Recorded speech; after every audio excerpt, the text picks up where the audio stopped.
गर्मी की छुट्टियां होने के बावजूद एविएशन सेक्टर रफ्तार नहीं पकड़ पा रहा है। डीजीसीए के अप्रैल के आंकड़े भी इसी ओर इशारा करते हैं। अप्रैल महीने में घरेलू हवाई यात्रा की रफ्तार धीमी पड़ी है। क्या पूरी खबर की डिटेल्स बता रहे हैं संवाददाता रोहन सिंह। जी, अप्रैल का महीना आमतौर पे पीक समर सीजन की शुरुआत माना जाता है, लेकिन इस बार डीजीसीए के आप अगर अप्रैल के आंकड़ों को देखें तो जो डोमेस्टिक हवाई यात्री हैं उनकी संख्या घटी है। 4.2% की कमी आपको देखने को मिल रही है। अगर आप मार्च से कंपेयर करें तो 1.44 करोड़ यात्रियों ने यात्रा की थी डोमेस्टिक रूट्स पे, लेकिन अप्रैल में ये घट के 1.38 करोड़ पहुँच चुकी है। वहीं अगर सालाना आधार पर भी कंपेयर करें तो भी डोमेस्टिक एयर ट्रैफिक लगभग 3.4% घटा है। जो मुख्य कारण है वेस्ट एशिया क्राइसिस की शुरुआत थी, उस समय में एटीएफ की कीमतें भी उस समय बढ़ रही थी और इसकी वजह से ऑपरेटिंग कॉस्ट बढ़ा था। कई सारी एयरलाइंस ने अपने जो रूट्स हैं वो भी कर्टेल करने शुरू किए थे। लेकिन अगर मार्केट शेयर की बात करें, अप्रैल में इंडिगो का जो मार्केट शेयर था वो 65% तक पहुंचा। एयर इंडिया की जो हिस्सेदारी थी वो 26.2% से कम होकर 24.7% रह गई। और अगर पूरे जनवरी से अप्रैल तक की बात करें तो भी डोमेस्टिक यात्रियों की संख्या बिल्कुल फ्लैट थी, सिर्फ 0.06% की ग्रोथ देखने को मिली। और इसके बाद अगर आप देखें तो तमाम जो एयरलाइंस हैं उन्होंने अपने रूट्स को और कर्टेल किया है। तो जो अगला जो मई की अगर बात करें वहां पे जो डीजीसीए की रिपोर्ट आएगी उसमें और ज़्यादा कमी होने की संभावना दिख रही है। भारतीय रेलवे अब तेजी से डीजल बेस्ड नेटवर्क से इलेक्ट्रिक नेटवर्क की तरफ शिफ्ट हो रही है। जी हां, इसका सीधा असर रेलवे के फ्यूल बिल पर दिखाई देने लगा है। आंकड़ों के मुताबिक बीते कुछ सालों में रेलवे की डीजल की खपत 63% तक घट गई है। इस खबर पर पूरी जानकारी दे रही है दीपाली नंदा। दीपाली, बताइए रेलवे को आखिर मिशन इलेक्ट्रिफिकेशन से कैसे फायदा हो रहा है?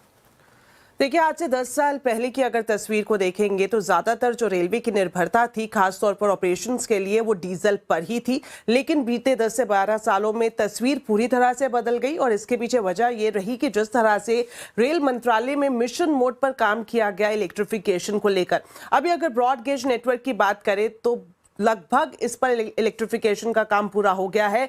और यही वजह है कि जो बड़ा नंबर रेलवे की तरफ से शेयर किया गया है वो ये कि 2016-17 के मुकाबले अगर आप 2024-25 में देखेंगे तो जो डीजल पर निर्भरता है वो 63% तक कम हो गई है। तो बड़ी गिरावट डीजल कंजम्पशन में खास तौर पर रेलवे मिनिस्ट्री में दर्ज की गई है। अब इलेक्ट्रिफिकेशन जो है इस पर कितना खर्च कर रही है सरकार, तो हम देख रहे हैं साल दर साल जब बजट एलोकेट होता है तो इलेक्ट्रिफिकेशन पर फोकस रखा जाता है।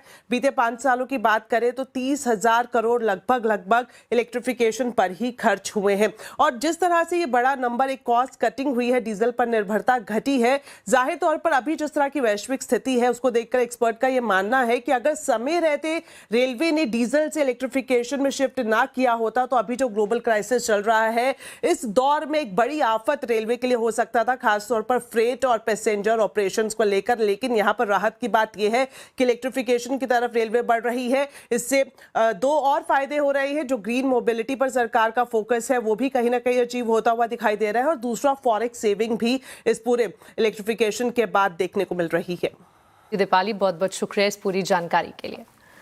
आईपीएल फाइनल में आरसीबी यानी रॉयल चैलेंजर्स बेंगलुरु की जीत के बाद हैदराबाद में जश्न अचानक बेकाबू हो गया। बड़ी संख्या में आरसीबी समर्थक तेलंगाना सचिवालय के बाहर जुट गए और देखते ही देखते भीड़ ने उग्र रूप ले लिया।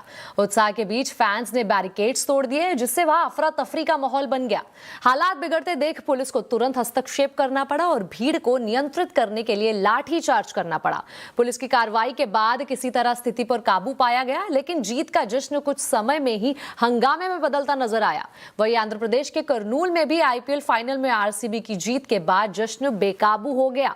शहर के राजू विहार सेंटर पर बड़ी संख्या में युवक सड़कों पर उतर आए। हाथों में झंडे और बैनर्स लेकर जीत का जश्न मनाया जा रहा था, लेकिन यह जश्न जल्द ही हंगामे में बदल गया।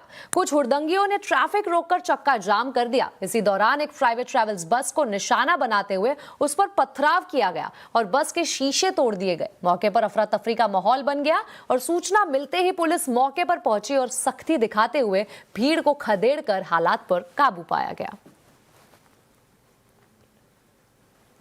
आजकल बाजार में प्रोटीन वाले फास्ट फूड की बाढ़ आई है। प्रोटीन के लिए क्या इस तरह का फास्ट फूड लेना सही भी है या ये नई तरह का जंक फूड है? यही जानने के लिए देखिए कंज्यूमर अड्डा, प्रोटीन की आड़ जंक की बाढ़, शाम 5:57 पर। इसी के साथ आवाज समाचार में अभी के लिए इतना ही। आप देखते रहे CNBC आवाज और अपडेटेड रहे खबरों पर हमारे सोशल मीडिया हैंडल्स के जरिए। नमस्कार।